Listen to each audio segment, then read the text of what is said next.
Hello, Taurus, Sun, Moon, Rising, and Venus signs. Welcome to your love tarot reading. We're going to talk about love, dating, relationships, things of that sort. Please come into the reading with an open heart and an open mind, a desire to learn something or better yourself. If the messages that come through don't resonate for you, that's fine. You can push them aside, assume they're going out to someone else, but you may choose to revisit them at a later date. Sometimes messages make more sense in the future. So with that in mind, let's try and get you some helpful, insightful messages here today. You are accountable and responsible for all your own actions and decisions, all right? Whoops. Oh, did you see that fly out? I'm going to leave that there. That felt important. The Hanged Man. I feel like the waiting is over. Waiting for what? The Three of Cups. A reunion. I love this Three of Cups. It's like Alice in Wonderland themed. Can you guys see that? I never know if my camera's like focused on it well enough, but I love that. So cute. All right, Taurus, I have to tell you, before, as I was shuffling, off camera for, tapping into your energy, so to say, I heard this quote from Miss Congeniality, which I know is so silly, but I'm going to share it anyway. Do you know how when she's like taunting the cop that is kind of flirting with her, and she does this whole like, you want to love me, kiss me and marry me. Like she's like doing this little like sing-songy thing like to taunt him because she knows that he's into her, whatever. I heard that, and I don't know, that just kind of felt like you were flirting with someone, or this idea that this might be your person is kind of coming to light, coming to surface, or I don't know, some sort of change of heart of letting somebody in, or someone opening up their feelings to you for the first time. It felt very cute and playful and kind of like sweet and innocent. But something that might be coming together. Also, Sandra Bullock, I believe, is a Taurus. I think. So maybe that's significant to someone. Maybe someone out there is named Sandy or Sandra, or there's a Benjamin, or I don't know. Anyway, I just thought I'd share that one random message. We're going to hop into your reading now. All right. So High Priestess to the Two of Wands. Yeah, after a period of silence, somebody professes their love or desire to partner up with, have some sort of like union or commitment with someone. And then it goes to the Wheel of Fortune. Very strong water energy here, Cancer and Scorpio, possibly some Aries. It doesn't have to be. And really it could be any sign, but High Priestess is typically like the secret keeper, the one who's silent, but her eyes are just like transfixed here. This is a very like, it's a very active gaze here. So I just feel like someone has had their eye on you, and this could be you too. It can always go in reverse, but someone has been like fixated, their eyes, their gaze is on someone. And then eventually someone moves forward to actually, speak their truth, say those words. Two of Wands indicates action after a period of contemplation or indecision. Multiple paths this person could take, multiple approaches they could take to addressing the issue, the conflict, the situation. And then to the Wheel of Fortune, it's like things open up and the wheel starts to turn in a positive direction. The Wheel of Fortune usually brings abundance.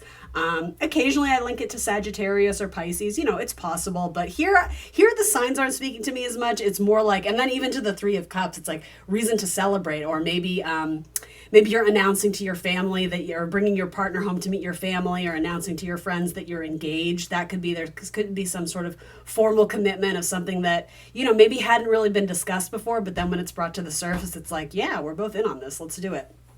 So there seems to be mutual attraction, mutual interest, and yeah, something that you're really looking to get on board with. The Three of Cups, it's very positive energy. The Three of Cups is Venus in Cancer. So, Venus being the planet of love, of balance, of harmony. It's the planet that rules you, Taurus, right? Also has to do with money, nature, luxury, things of that sort. And then Cancerian energy, it's like who feels like home, who feels like family, whether it's family by blood or, the friends or the family we choose. This could potentially be a partner that you want to end up building a family with, whatever that may look like to you. And there might be something kind of untraditional about what you're looking for in a relationship, but again, this person seems to be on the same page there, so I like that. Double Cancerian energy, I will say that. So for those of you who are dating a Cancer or interested in one, there might be one that kind of comes out of the woodwork and professes some sort of strong feeling or commitment to you. And for some of you, it's like you always kind of knew that the chemistry was there and there were like unspoken feelings. But with the Hangman, there could have been a delay in this person coming out to confess that truth. It could also be someone who has been, I want to be careful how I phrase this. It's sort of like there could be some sort of connection to the family, not by blood, but it could be like a neighbor or a coworker or someone you grew up with. It's almost like you consider them part of the family, even though they're technically not. So there could be sort of this, I've known this person all my life, and all of a sudden, my world has been opened up to the fact that like maybe there's a stronger connection here than I was anticipating.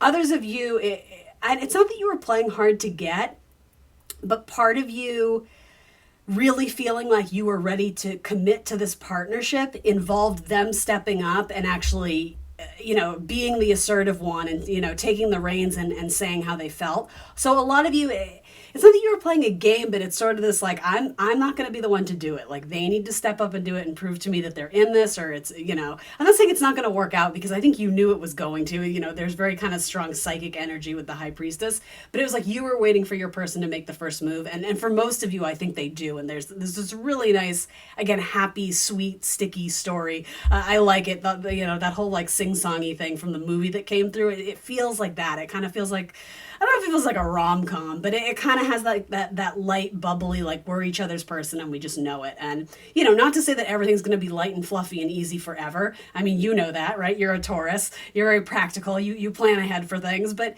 yeah, at least initially, or the phase you're in right now, it feels like honeymoon phase, even if it's not literally your honeymoon. It's that just like things are really good. Outlooks look positive.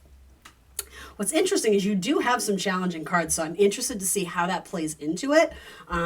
Some of you, I feel like you just want like earmuffs. I don't want to hear it. Like, let's just stick to the good narrative. So yeah, let's stick to that. That can be one message in and of itself. But if you're watching that going, that's not me, I don't relate to that, let's see if we can dig through some of the challenging stuff and get you all some helpful messages too. All right, so there could be some sort of ending, possibly with an air sign, Gemini, Libra, Aquarius, or Capricorn. It doesn't have to be. For most of you, though, this feels like sort of a bittersweet ending. You're happy to be able to release this from your energy, but with that, there might be a little bit of pain or this feeling of loss attached to it. So it could have been a relationship where maybe things ended mutually. There was just maybe a lack of passion, or people who were on different pages wanted different things, especially with maybe a Libra. I'm kind of seeing that come through. And with that, there's like, you have two cards of culmination here. 10 of Swords says it's not necessarily an easy ending, but I think it's important to always look at the positive side of any challenging energy. And there always is a positive side, right? It's just we have to choose to lean into that versus all the negative stuff, that we could. It's always a choice.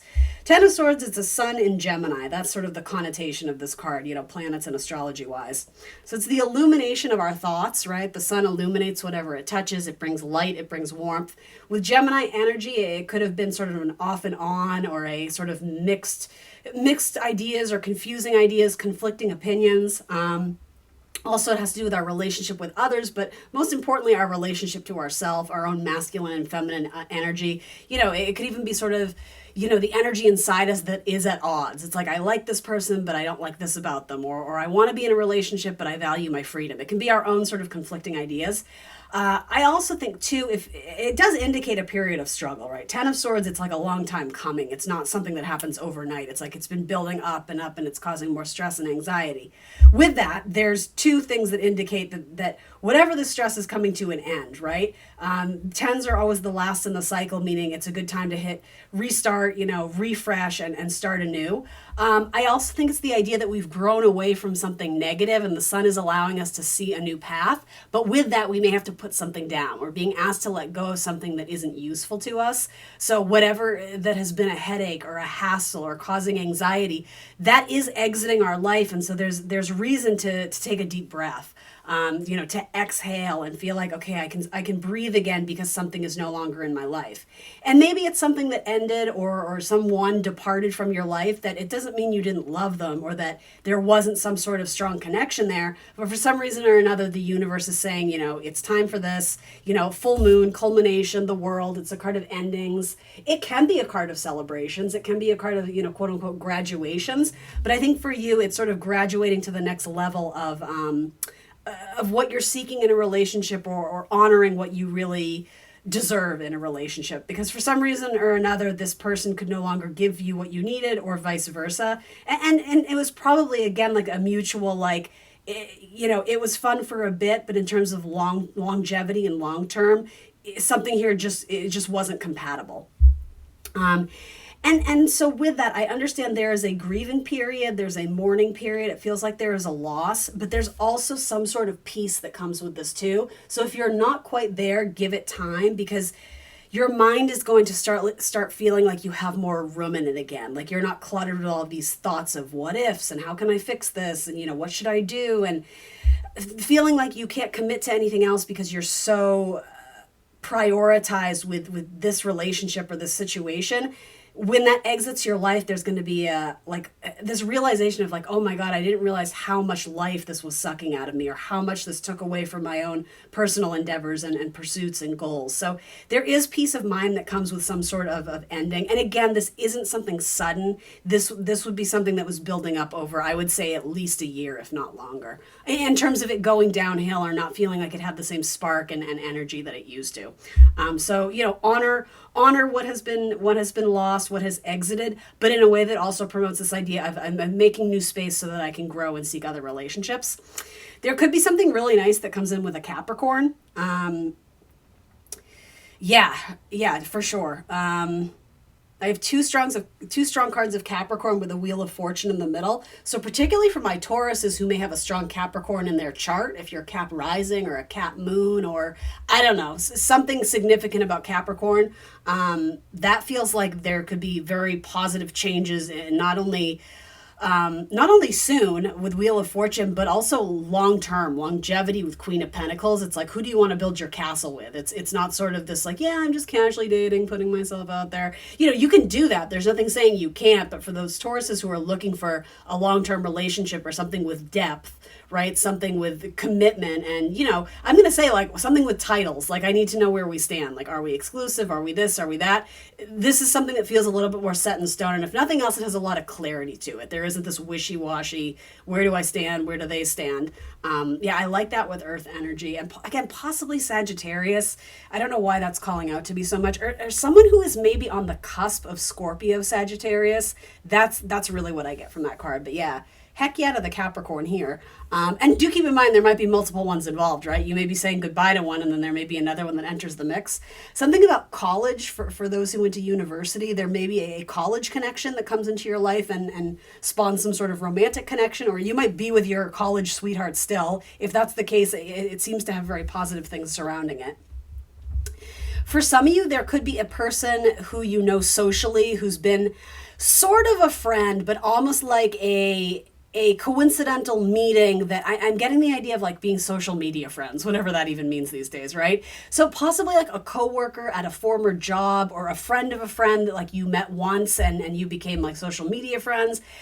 They may have been in a partnership. I don't know if it was long term, but they may be exiting a partnership, or their person may have exited for one reason or another.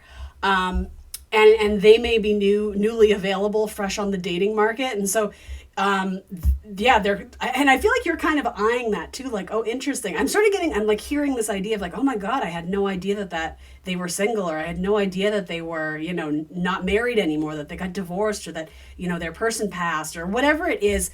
I don't necessarily think this is you. I think there's someone, again, like in the fringes, in the like external, there's a better word for it, but yeah, like it's like a fringe connection. It's not someone you see all the time. It's not someone you call up and text. It's like someone, I guess, like in metaphor, even if you're not social media friends, it's the idea of like you occasionally see their picture online, but you don't necessarily like it because it's like, well, I don't know them that well. I don't know. Do you know what I mean? There's all this like kind of psychological stuff to it where I think you thought they were nice. There was like a nice connection there, but I think you never saw it as anything more than, a casual connection, maybe through a friend of a friend. But something about that, I don't know, it comes alive in the coming month where there's potential for these buds to blossom into something romantic with you. The only caution there is that this person is still very much healing from something. And they may be going through some sort of, I don't know if it's necessarily like an illness, but there might be some sort of battle they're fighting. It could also be that they've been laid off from a job, and I don't mean to go all dark and negative, but there's something that this person is dealing with on a personal level. That they still have a little bit of healing to do, or you know, self-care, be self-focused, take care of themselves first before they can truly open themselves up to be like ready and fully engaged in a relationship. I'm not saying they can't date until they're, you know, perfect. That's not at all what I'm saying. But it's sort of like give this relationship time to breathe. Don't immediately go into like, let's do everything together all the time, because this person needs time to like recharge and heal, and something about like alone time is going to be important for them so that they can, you know, go out and feel alive and kick ass. But yeah, like give this person a little bit of time and space to kind of get their life together, and to make sure that they understand and know what they really want out of a relationship, rather than rushing it or forcing it. Let something develop organically. That could involve a Pisces, an Aquarius, possibly an earth sign, maybe a Virgo, maybe a Scorpio. There's a couple signs coming through on that.